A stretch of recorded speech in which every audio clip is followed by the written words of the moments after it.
Yan, meron tayong mga gel blaster beads. Yan, bali, ano to, 100 grams to. Marami laman nito. Yan, sa isang pouch na sa 100 to 80 pesos lang to.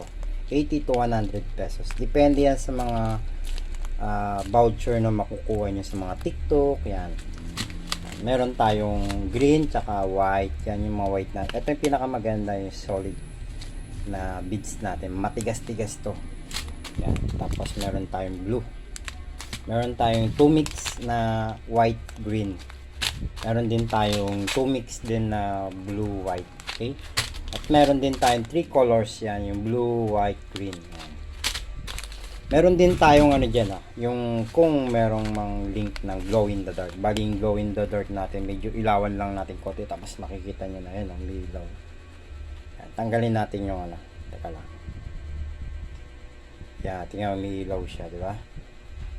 Yan yung ano. Kapag gagamitin niyo tong glow in the dark, kailangan may tracer kayo At pag wala kayong tracer, pailawan nyo lang bago nyo gamitin. Okay? So check natin kung ilang grams talaga to. Yan. Yan. Bali, itong glow in the dark, check natin. 100 grams. Yan. Yan. Pinulang. Check na lang natin ulit. Yan, 100 101 yun Yan. Sinungaling tong ano na to. Binibitin ako. Munti ka na mag 99, no? Yan. Sige. So, mga gusto umorder ng mga gel blaster beads natin na 7,